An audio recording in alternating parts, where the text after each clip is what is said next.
Sejam bem-vindos ao podcast Vozes da Ciência. Hoje vamos começar a conversar com a professora doutora Tânia Fraga Barros, farmacêutica formada pela Universidade Federal da Bahia, mestre em microbiologia pela UFMG e doutora em microbiologia e imunologia pela Unifesp.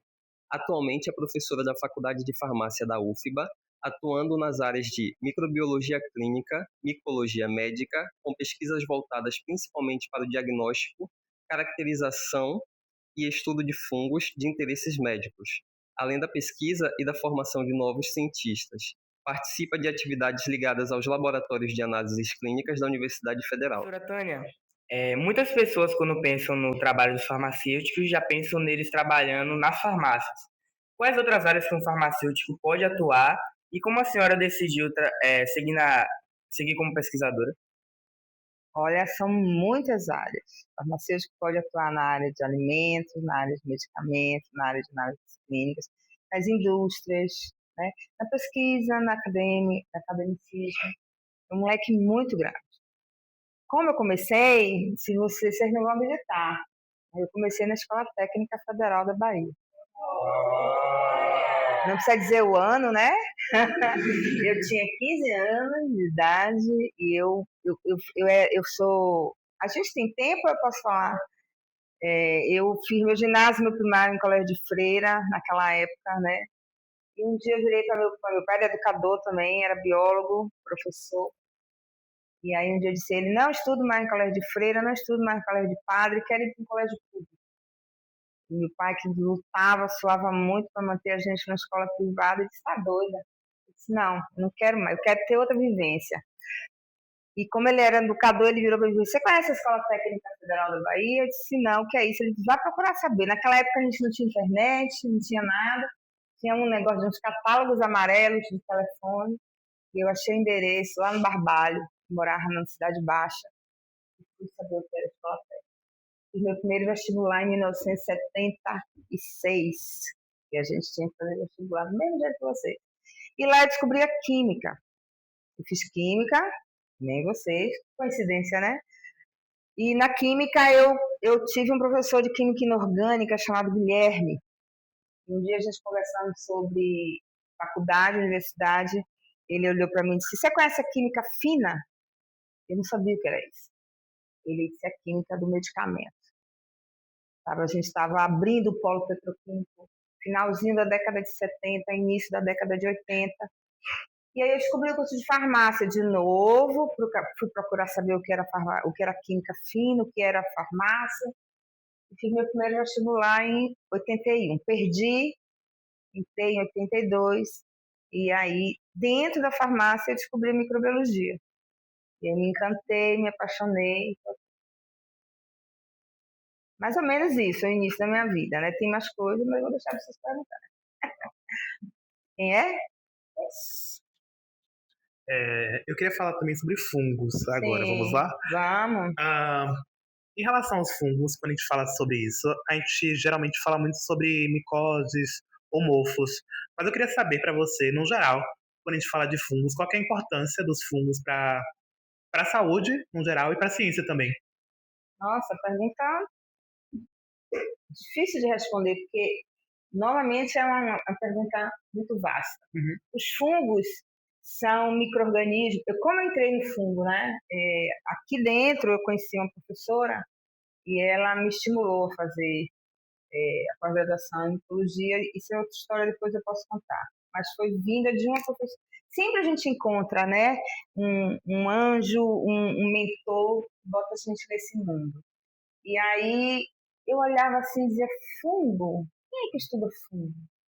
Né? Total. Mas foi desafiador, exatamente por isso. Existia um professor, ele não era nem da faculdade, ele era do Instituto de Ciências da Saúde, mas a matéria era nossa. E aí eu fui fazer micologia primeiro lá, para entender o que era isso. Fiz um estágio num laboratório privado, e que uma médica dermatologista trabalhava com isso. Aí eu fui achando eles bonitos, porque eles são lindos, né? E qual a importância desses micro-organismos? Então, hoje, o fungo, principalmente em indivíduos imunocomprometidos, são micro-organismos que causam doenças que têm uma qualidade altíssima. E qual é o problema? São doenças de não notificação. Então, os grandes centros, os órgãos governamentais precisam ter um olhar diferenciado para isso. Então, a micose, ela mata de uma forma, um percentual altíssimo, mas são doenças muito pouco estudadas. Quando, por exemplo, o indivíduo tem uma infecção pulmonar séria, grave, só se pensa em tuberculose. Mas as infecções fúngicas pulmonares os fungos patogênicos, eles têm um alto índice de comportamento. Diga, amor. Professora, para os alunos do ensino médio, que têm bastante interesse e gostam muito dessa área da biologia, da química, das ciências e principalmente na área da saúde, que conselho a senhora daria para quem gostaria de seguir nessa carreira da ciência ou da saúde, por exemplo? Não parar de estudar, ser inquieto, ler muito. Hoje vocês têm uma disponibilidade que a informática, que a internet traz, na minha época não tinha. Vou dar um exemplo, eu sou jurássica, tá? Para a gente ler um artigo científico, eu tinha que ir, você não é dessa época, não, que você é mais nova que eu, a gente tinha que ir na biblioteca, dava as palavras-chave do que eu queria, a bibliotecária fazia uma relação dos artigos que poderia ter, eu escolhia quais eu queria, ela pedia na BNM de São Paulo, levava meses para eu ter um artigo científico para eu ler. Hoje vocês têm tudo à mão e a gente percebe que o mais novo, vocês jovens, vocês leem pouco. Precisa ler, porque aí você se estimula, uma curiosidade que você tenha, vai atrás e não desista. A universidade, ela é aberta, todos nós temos condições de fazer a universidade. É só livro, leitura, foco, né? E caminhar. Todo mundo é capaz de absolutamente tudo. Então, leiam bastante, estudem bem, não estagnem. Porque tem um detalhe, às vezes a gente, curso técnico, né, eu passei por isso com vários colegas, a gente entende hoje a realidade social de muitas famílias. Aí você sabe que o técnico vai trabalhar, ganhar dinheiro, ajudar a família, não pode parar. Por mais que vá trabalhar, por mais que vá... Arranja um tempinho para estudar, arranja um tempinho. Hoje a gente tem vários cursos noturnos. Aqui, inclusive, né? A gente tem o curso noturno. Dá para conciliar tudo. É só ter muita força de vontade de estudo. Você ter foco. Foco. Bastante foco. Foco e correr atrás. E ser curioso. Com certeza. Ser curioso. Estudar é... Não desistir mesmo. Fundamental. Olha eu como comecei. Eu comecei como vocês. É bacana isso, né? E aí eu fui atrás, eu fui entender o que era um curso de farmácia. Por que eu não fiz química? Por que eu não fiz engenharia química? Né? Já que eu estava no curso técnico. Porque eu queria, naquela época, eu fiz estágio, eu saía de casa às 5 horas da manhã, eu pegava o ônibus 5h30, eu chegava naquele polo, sei lá que horas mais, não lembro mais, eu passava o dia inteiro naquele inferno, chegava aqui de noite, ia para o cursinho para vestibular, eu chegava em casa meia-noite, às 5 horas da manhã, acordava de novo, a luta, e aí as pessoas acham que a gente é doutora assim, não, tem um caminho por aí, mas eu não desisti, mas eu queria juntar química, que eu adoro química, com a saúde, com o ser humano. Aí eu descobri a farmácia, então eu disse que eu quero. A farmácia tem muita química, a gente estuda muita química, mas tem o lado da saúde, que é fantástico, né? É muito interessante mesmo. É muito bom. Vale eu me corrija se estou errado, mas vale isso é muito crítico mesmo, né? Porque acho que todas essas conversas que a gente tem hoje em dia, na Copa Nossa Mão começou da curiosidade mesmo, começou dessa procura. A inquietação. Exato. Exatamente. Acho que na ciência é diferente. E vocês são o futuro, né? Vocês são o futuro. Não sei. Eu já estou me aposentando, daqui a pouco, para o ano, daqui a 12 anos, talvez, no máximo. Porque eu não quero sair, entendeu? Eu fico aqui, fico aí. A vida inteira eu vivi isso aqui. É uma paixão, né? E aí, depois que eu me formei, o que é que eu faço da vida? Porque essa é outra preocupação, né? E essa minha professora disse, vai embora. Aqui não tinha nada. Hoje a Bahia tem muitos cursos de pós-graduação. Graças a Deus, a gente não tem só a UFBA, Salvador. Hoje a gente tem várias universidades federais e estaduais. Na minha época isso não existia, era federal e católica. Só isso. E a gente só tinha um curso de pós-graduação na Fiocruz. E aí eu queria fazer o quê? Microbiologia, né? Microbiologia ou a gente ama ou a gente odeia. Eu me apaixonei. Aí eu fui embora com dificuldade, né, na luta. Tinha dias que eu só tinha dinheiro para ir para o mestrado, não tinha para voltar. Minha orientadora me emprestava.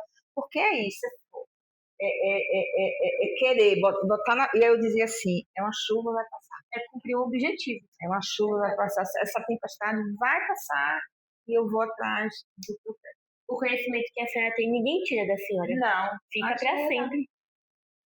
a nós, né? Com certeza. Vale, sempre vale a pena. E assim, hoje eu não tenho. Enfim, estou escrevendo meu memorial, né? Deixei tudo para mais tarde. Eu não tenho um número hoje para dizer a vocês de quantas pessoas eu formei, mas todo hospital em Salvador tem um aluno de Protânia que faz micologia. Isso é muito legal. Isso é muito bacana, né? Então, que bom, missão cumprida. E saber que a senhora inspira tantas outras pessoas. Ah, que bom. Eu espero que eu esteja inspirando vocês. Com certeza. Que bom. E assim chegamos ao final de mais um episódio do nosso podcast Vozes da Ciência. Agradecemos a participação da professora doutora Tânia e dos alunos do IFBA em especial. Agora uma última mensagem de cada um para vocês. A mensagem que eu queria passar para a galera de casa é sobre o que a gente comentou aqui mesmo, né? No final, acho que é muito importante a gente sempre ir atrás, a gente sempre estudar, procurar tanto pessoas que estão adentrando no estudo agora, quanto pessoas mais velhas, quanto jovens como nós. Acho que é muito importante a gente ir atrás, a gente obter conhecimento não só de biologia, mas como é isso que a gente está falando aqui, porque a área da saúde e a área da ciência são coisas que estão no nosso dia a dia, atualmente, a todo tempo. Então, acho sim muito válido, muito importante. E é isso que eu deixo pra galera aí.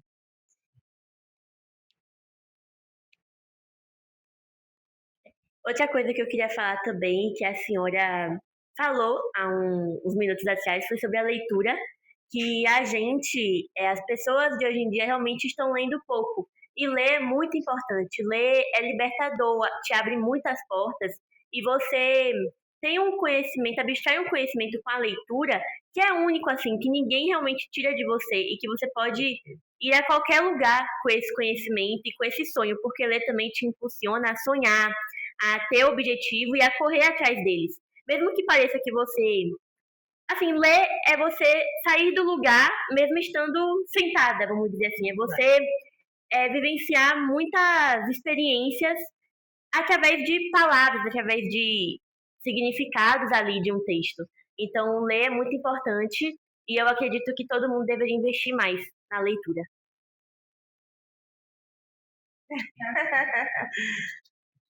O recado que eu queria deixar aqui para a galera que nos assiste, para todos que estão no mesmo ambiente também, é que a ciência, ela é sim uma área muito inspiradora, muito libertadora.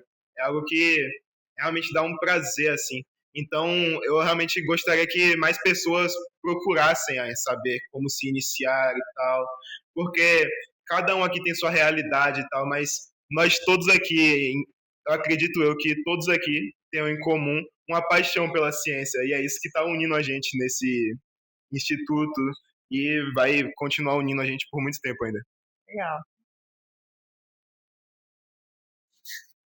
Muitos deles aqui falaram sobre a parte acadêmica e eu gostaria de mais falar um alerta sobre a saúde, de realmente ir atrás, como a professora falou, tentar ver de onde poderia vir, por exemplo, o pano branco. O pano branco, muita gente acaba dizendo que foi para a praia e voltou com o pano branco, mas na verdade já estava e a praia o que fez foi revelar. Então ir atrás, saber de onde poderia vir aquilo, ao invés de ficar só naquela superstição do que poderia, do que não poderia. Então realmente para conseguir ter esse diagnóstico o mais precoce possível. Bom. Acho que o último recado que eu poderia dar seria de que ninguém nasce cientista. As pessoas se tornam cientistas a partir de suas lutas e de acordar cedo todo dia para estudar no Instituto Federal. Chegando em casa às 6 horas, a gente aqui chegando 8 horas em casa. Assim, a vida tem que ser de persistência e de acreditar que os sonhos podem se tornar realidade. É isso. Muito bem. Falta eu, né? eu vou sintetizar tudo que vocês falaram, porque eu acho que muita coisa já foi dita, importante, mas um povo educado, um povo sadio, e educação é tudo, né?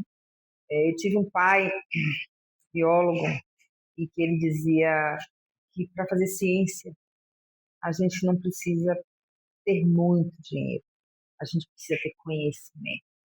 Meu pai ele tinha um trabalho com professores de ensino médio, ele ensinava a fazer ciência com materiais de dentro de casa. Um trabalho belíssimo. E quando eu me desenvolvi, eu acho que ali eu me formei cientista, né? Ele fazia balança de peso, um copinho de cafezinho preso num... Imaginou? Era algo fantástico. Então, conhecimento, educação é tudo. Mas em números importantes, né? Claro que a gente queria pedir pra vocês curtirem, comentarem.